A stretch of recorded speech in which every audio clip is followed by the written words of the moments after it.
मैं प्रिया राज और आप देख रहे हैं न्यूज़ 24। अमेरिका के पूर्व राष्ट्रपति यानी Donald Trump open air campaign का आयोजन किया था, जिस दौरान वो पूरे अमेरिका वासियों को संबोधन कर रहे थे।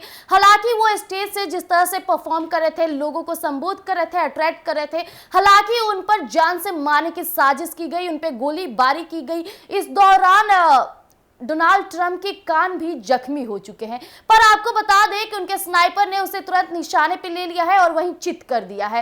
हालांकि अब जानना ये है कि जिस तरह से डोनाल्ड ट्रंप आए दिन चर्चे में रहते हैं, जिस तरह से उनको भारत का संदेश देते रहते हैं, हालांकि पीएम मोदी से उनकी काफी अच्छी दोस्ती है, जिस तरह से वो भारत भी आते रहते हैं भ्रमण करने के लिए, कभी विदेशी कार्यों को लेकर के तो कभी भारत और विदेशों से जो संबंध है उसे लेकर डोनाल्ड ट्रंप आए दिन भारत में भी आए जाते हैं। अब मामला ये सामने आ रहा है कि आखिर उन पे गोली किसने चलाई, इसके पीछे किसकी साजिश थी, आखिर गोली चलाने का मेन मकसद क्या था और हालांकि गोली चलाया किसने। तो ये भी आपके बीच खुलासा भी मैं तुरंत ही करने जा रही हूँ, क्योंकि हमें सूत्रों के हवाले पता चल गया है कि वो व्यक्ति कौन था और उसकी मकसद क्या थी। तो आइए हम आपके बीच साझा करते हैं। डोनाल्ड ट्रंप का open air campaign Butler farm show ground में आयोजित किया था और यह इतना ओपन स्पेस था कि स्नाइपर को निशाना साधने में कोई परेशानी नहीं हुई। वह अपने स्थान से ट्रंप को बिना किसी बात को देख सकता था। हालांकि अमेरिका के पूर्व राष्ट्रपति यानी डोनाल्ड ट्रंप पर गोलीबारी करने वाले शख्स की पहचान की जा चुकी है,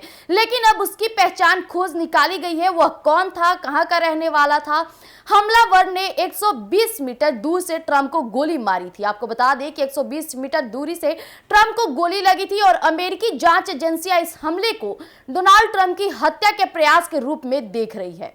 मौके पर सुरक्षा में तैनात यूएस सीक्रेट सर्विस के एजेंट्स ने हमलावर को मौके पर ही मार गिराया और राज्य के वोटर्स रिकॉर्ड के मुताबिक हत्या की कोशिश करते हुए डोनाल्ड ट्रंप पर फायरिंग करने वाला युवक एक रजिस्टर्ड रिपब्लिकन था और अभी तक उसकी हरकत के पीछे का मकसद पता नहीं चल पाया है। वहीं हमलावर की पहचान बेथल पार्क यानी पेंसिल्वेनिया के रहने वाले थॉमस मैथ्यू क्रूक्स के रूप में हुई है, जो एक 20 वर्षीय युवक था और बेथल पार्क बटलर से लगभग 40 मील दक्षिण में स्थित है और घटनास्थल से एक AR-15 सेमी ऑटोमेटिक राइफल भी बरामद हुई है। आपको बता दें कि संभवतः इस हथियार से युवक ने डोनाल्ड ट्रंप और उनकी रैली को निशाना बनाकर फायरिंग की थी और यूएस सीक्रेट सर्विस की जवाबी कार्रवाई में हमलावर के सिर में गोली लगी और वह मौके पर ही ढेर हो गया।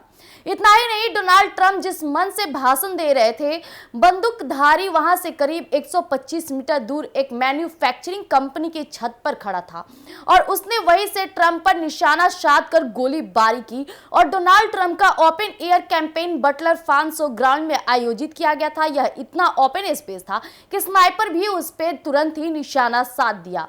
वह अपने स्थान से ट्रंप को बिना किसी बाधा का देख सकता था। डोनाल्ड ट्रंप जहां खड़े होकर स्पीच दे रहे थे, ठीक उसके पीछे एक स्ट्रक्चर यानी कि किसी कंपनी के गोदाम की तरह का था, जिस पर यूएस सीक्रेट सर्विस की काउंटर स्नाइपर टीम तैनात थी और हमलावर के गोली चलाते ही काउंटर स्नाइपर टीम एक्टिव हो गई और करीब 200 मीटर दूर से जवाबी कार्रवाई करते हुए हमलावर को मार गिराया। जिस इमारत में हमलावर का शव बरामद हुआ वह एजियर इंटरनेशनल कंपनी की है। यह कंपनी ग्लास और प्लास्टिक पैकेजिंग इंडस्ट्री के लिए ऑटोमेटिक उपकरणों की आपूर्ति करता है। इतना ही नहीं, आपको बता दें कि न्यूयॉर्क पुलिस ने शनिवार 13 जुलाई को पूर्व राष्ट्रपति यानी डोनाल्ड ट्रंप की पेंसिल्वेनिया में बटलर में रैली में हुई गोलीबारी के बाद ट्रंप टावर की सुरक्षा बढ़ा दी, जिसकी जांच उनके जीवन पर हमले के रूप में की जा रही थी। वही वर्दीधारी अधिकारी और एक पुलिस से डॉग मैनहट्टन के 5th एवेन्यू पर बिल्डिंग के मेन एंट्रेंस के बाहर गश्त कर रहे थे। तो जैसा कि अभी आपने सुना कि किस तरह से अमेरिका के पूर्व राष्ट्रपति यानी डोनाल्ड ट्रंप पे गोलीबारी की गई। हालांकि उनके स्नाइपर इतने तैनात थे कि 120 मीटर की दूरी से भी उन्होंने हमला करने वाले पर निशाना साध दिया और वो वहीं चित से गिर गया।